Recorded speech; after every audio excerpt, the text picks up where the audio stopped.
Hi, I'm Father Mike Schmitz, and you're listening to the Bible in a Year podcast, where we encounter God's voice and live life through the lens of Scripture.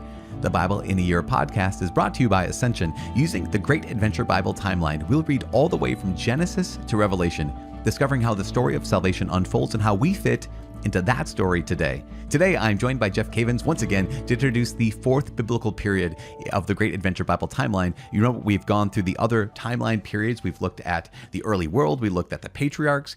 We just finished Egypt and the Exodus, and now we're in the fourth biblical period called Desert Wanderings. Before we begin, a couple of reminders. One is the Bible translation that I'm using always is the Revised Standard Version, Second Catholic Edition.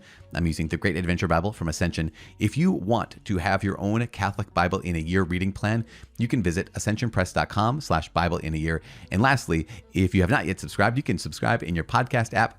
So not only do you get that downloaded to your phone, or at least alerted on your phone every single day, but also more people can learn about this podcast, the more people subscribe. So with all that being said, let's get started. Once again, Jeff, thank you so much for being back with us again and teaching us about this next period of the Desert Wanderings. The books we're reading from are Numbers and Deuteronomy, and I'm just really excited to launch into this next biblical period. Yeah, it's exciting. Thanks for having me back again. Yeah, we're going to look at Numbers as the primary narrative book for the Desert Wanderings, and then in the Bible timeline, it is the color kind of a tan standing for the desert, the desert experience. And then the supplemental book is going to be Deuteronomy.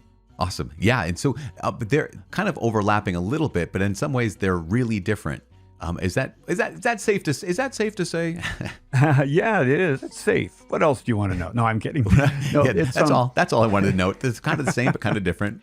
That's all. No, it is. It is safe to say that the Numbers is the narrative, but Deuteronomy is a second law.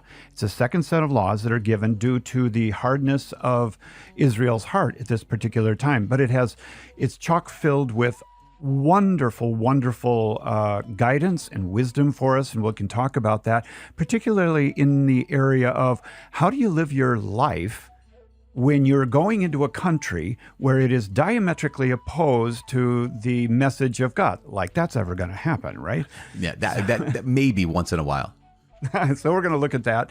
But there's a number of very important things that take place in this relatively small period of salvation history, which is about 40 years. Right. And those 40 years are covered by the narrative book in Numbers, which is interesting because one of the things that we find out, it's like, as you noted, the narrative book being Numbers is typically, I think, for a lot of people, the one where we don't lose the story. We are traveling with the people of Israel and with the covenant people of God. And so that in some ways we look forward kind of maybe more eagerly to that narrative book, the book of Numbers. But at the same time, as you noted, the book of Deuteronomy has so many powerful words of encouragement, words of law, words of just direction from the Lord that can immediately be applied to our life, as well as the fact that Numbers can sometimes, even the fact that it's called the book of Numbers might mean that some sections might be a little bit hard to get through just because they're not going to be so much narrative as much as it's going to be counting or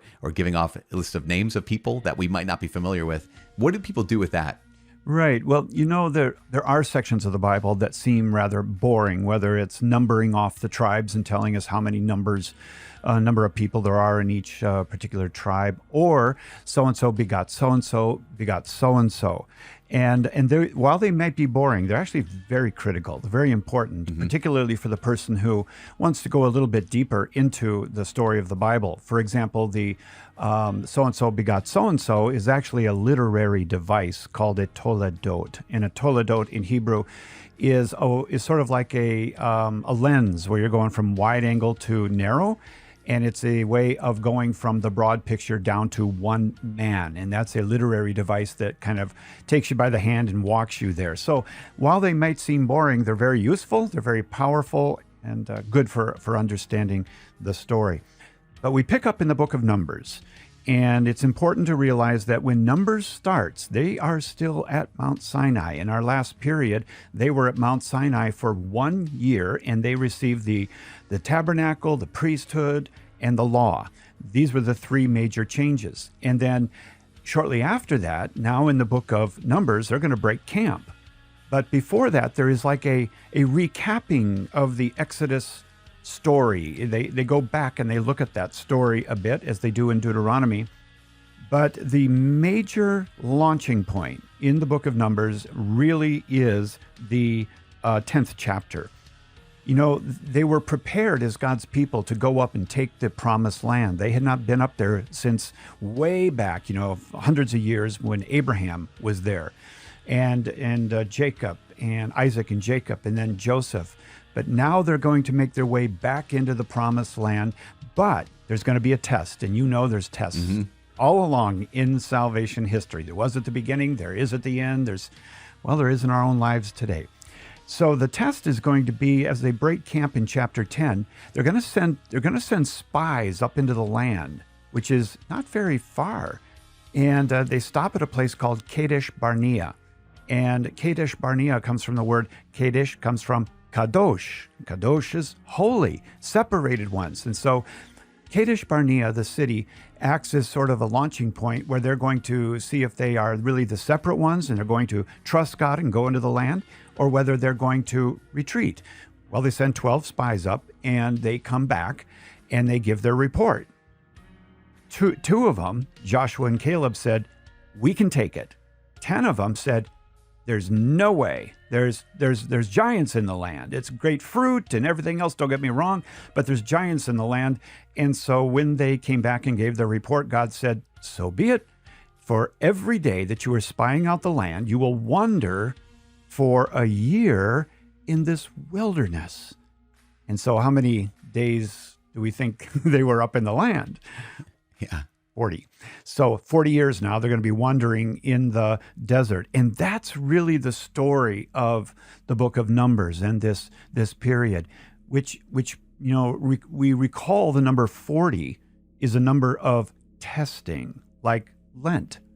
It is a number of testing. It's a number of finding out who you really are. And we see it over and over in the Bible, and especially with Jesus, 40 days in the wilderness. So that's where we're at in the story right now. We broke camp in chapter 10 of Numbers, sent spies up north. They came back with, "No way, not going to happen." And that was chapter 13.